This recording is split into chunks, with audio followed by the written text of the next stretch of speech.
Hello everyone, welcome back to the channel. Today we're diving into a complex and increasingly dangerous geopolitical standoff that involves Pakistan, India, and the United States. The current situation is shaping up as a multidimensional struggle, one where national pride, military strength, strategic influence, and political maneuvering all collide.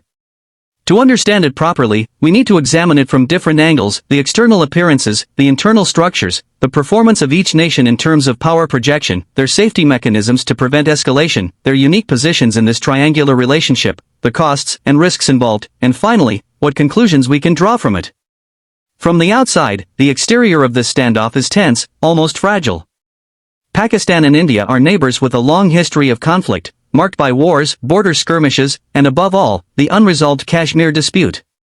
Each military exercise, each political statement, each missile test is seen not just as a national decision but as a signal across the border.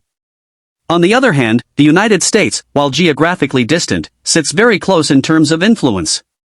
Its military presence in the Indian Ocean, its partnerships with India, and its tactical relations with Pakistan all add layers of complexity. The exterior picture is one of powerful nations showcasing strength: India with its modernizing armed forces, Pakistan with its strategic nuclear deterrent, and the United States with unmatched global reach. From the outside, it looks like a volatile mix where every move carries weight and consequence. Internally, however, the picture shifts.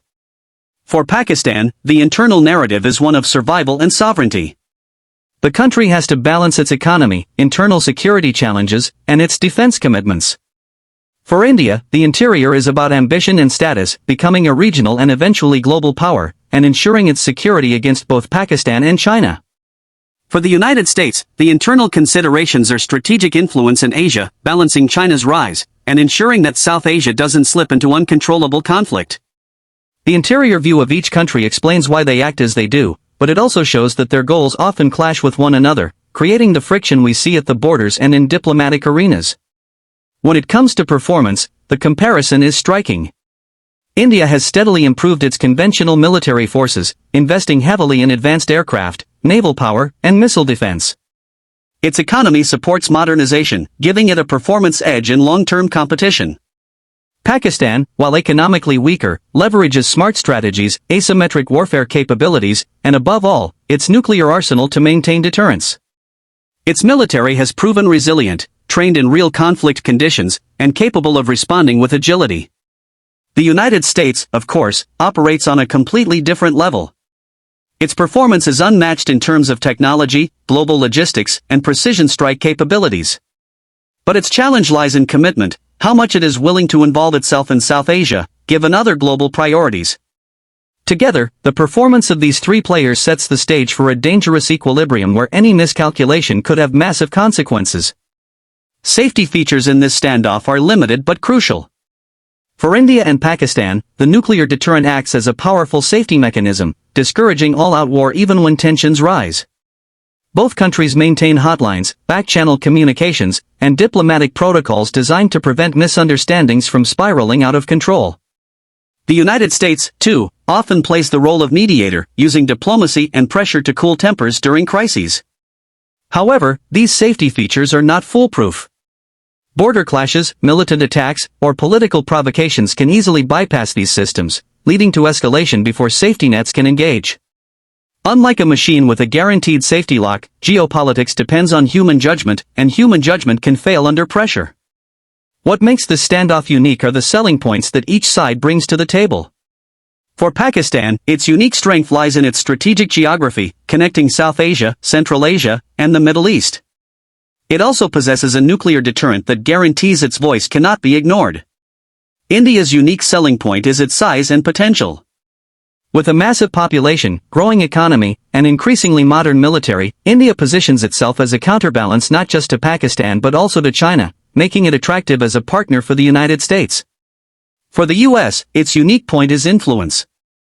Unlike India and Pakistan, America does not have direct territorial stakes in South Asia, but its ability to sway outcomes through diplomacy, aid, and military pressure ensures it remains a central actor in the equation. These unique positions keep the triangle locked in a tense, interdependent competition. If we think of the cost or price of this standoff, it becomes clear that each country pays a heavy toll. Pakistan pays in terms of its economy, as defense spending consumes resources that could go into development. It also pays in terms of international pressure and political instability. India pays in terms of security risks and the enormous defense budgets required to sustain its ambitions. Social programs and poverty reduction often take a back seat to military spending. The United States pays in terms of diplomatic capital and military overstretch, as involvement in South Asia draws attention from other priorities like Europe or the Indo-Pacific. But the greatest price is the risk of miscalculation. For all three, a serious mistake could cost lives, stability, and even international credibility. In conclusion, the standoff between Pakistan, India, and the United States is more than a simple conflict, it's a dynamic triangle of power, ambition, and survival. On the surface, it looks like a fragile balance held together by nuclear deterrence and diplomatic maneuvering. Inside, each country struggles with its own priorities and pressures, shaping decisions that affect the others. Performance-wise, India and the United States hold conventional advantages, while Pakistan relies on strategy and deterrence. Safety features exist but cannot guarantee peace. Each nation's unique selling points keep them locked in competition, and the price of this struggle is heavy, not just in money but in the risk of escalation. The future of this standoff depends on whether the players can manage restraint, or whether ambition, fear, and miscalculation push them toward confrontation. Understanding these dynamics is essential, because in a world already fraught with conflicts, South Asia's stability or instability will ripple far beyond its borders.